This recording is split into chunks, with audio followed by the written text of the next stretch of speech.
1919년 3월 1일 오후 2시 한 청년이 팔각정 위로 올라갑니다. 손에는 한 장의 종이.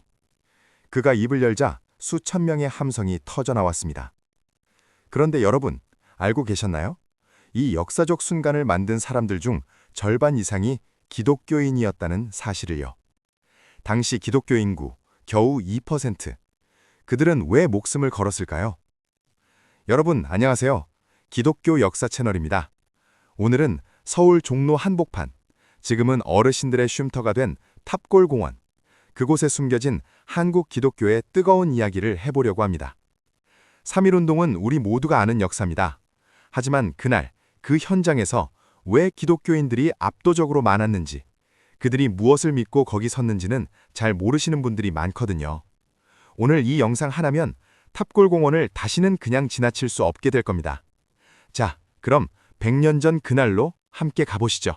탑골공원의 원래 이름 아시나요? 원각사였습니다. 조선 세조 때 세워진 이 절은 한때 화려했지만 연산군이 폐사시켜버렸고 그 자리엔 10층 석탄만 덩그러니 남았죠. 사람들은 이 탑을 파고다라고 불렀고 그래서 파고다공원이라는 이름이 붙었습니다. 1897년 대한제국은 이곳을 한국 최초 근대식 공원으로 만듭니다. 서양식 정원, 분수, 팔각정, 시민들의 휴식 공간이자 새로운 문명의 상징이었죠. 그런데 이곳이 진짜 역사의 중심에 선 것은 그로부터 22년 뒤였습니다. 자, 그럼 이제 본격적으로 그날 이야기를 해볼까요? 1919년 3월 1일 오후 2시로 가보겠습니다. 민족대표 33인은 태화관에 모였습니다. 그런데 젊은이들은 왜 탑골공원으로 갔을까요? 3월 1일 오후 2시. 탑골공원엔 이미 수천 명의 학생과 시민이 모여 있었습니다. 그리고 그때 연희전문학교 학생 정재용이 팔각정 위로 올라갑니다. 손에 든 독립선언서. 그가 낭독을 시작합니다. 5등은 자의 조선의 독립구짐과 조선인의 자주민임을 선언하노라. 그 순간 함성이 터져 나왔습니다. 대한 독립만세! 근데 여기서 중요한 포인트 하나. 민족대표 33인 중 16명이 기독교인이었습니다.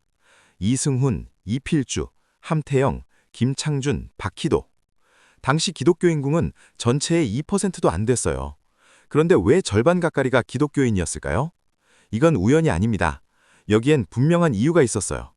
그 이유를 지금부터 하나하나 풀어드리겠습니다. 집중해주세요. 첫 번째, 조직력입니다. 당시 교회는 전국적인 네트워크를 갖고 있었어요.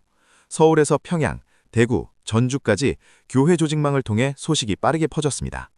일제는 정치 조직을 철저히 감시했지만 교회 모임까지는 완벽하게 통제하지 못했죠. 그래서 교회가 비밀통신망 역할을 했던 겁니다. 두 번째, 교육기관입니다. 이화학당, 배제학당, 숭실학교, 정신여학교.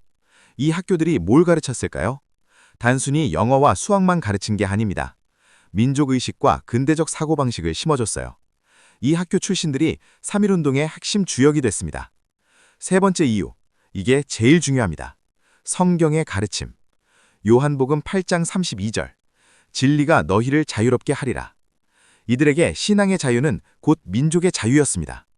하나님 앞에서 모든 인간은 평등하다는 믿음이 일제의 억압에 맞서는 힘이 된 거죠. 그래서 이들은 두려워하지 않았습니다. 심지어 죽음도 두려워하지 않았어요. 그리고 그 대가는 참혹했습니다. 지금부터 그 이야기를 해드릴게요. 3월 1일, 독립선언서 낭독이 끝나자 사람들은 거리로 쏟아져 나왔습니다. 그들이 부른 노래 중 하나가 바로 찬송가였습니다. 내 주를 가까이 하려 함은. 만세 소리와 함께 울려 퍼졌죠. 일제는 이걸 보고 경악했습니다. 그리고 기독교를 더욱 집중 탄압하기 시작합니다. 여러분, 제암리 학살 사건 기억나시나요? 1919년 4월 15일, 경기도 화성 제암리 교회에 일본 군인들이 주민 29명을 가둔 채 불을 질렀습니다. 왜 하필 교회였을까요? 그곳이 만세운동의 중심지였기 때문입니다. 탑골공원에서 시작된 만세운동은 전국 교회로 퍼져나갔고 그 대가로 수많은 기독교인이 목숨을 잃었습니다. 하지만 그들의 죽음은 헛되지 않았습니다.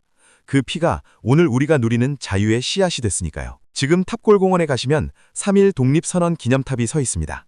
그 탑 앞에 서면 100년 전 그날의 함성이 들리는 것 같습니다. 대한 독립 만세! 한국 기독교는 이 사건을 통해 단순한 종교를 넘어섰습니다. 민족과 함께 고난받고 민족과 함께 희망을 노래하는 신앙 공동체로 거듭난 거죠. 믿음이 개인의 구원에만 머무는 게 아니라 사회 정의와 민족 독립으로 이어질 수 있다는 걸 그들이 몸소 보여준 겁니다.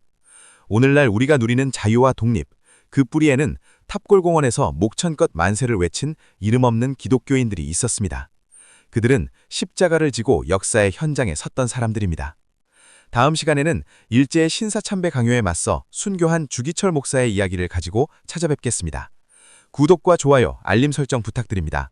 기독교인의 역사 채널 함께 기억하겠습니다. 감사합니다.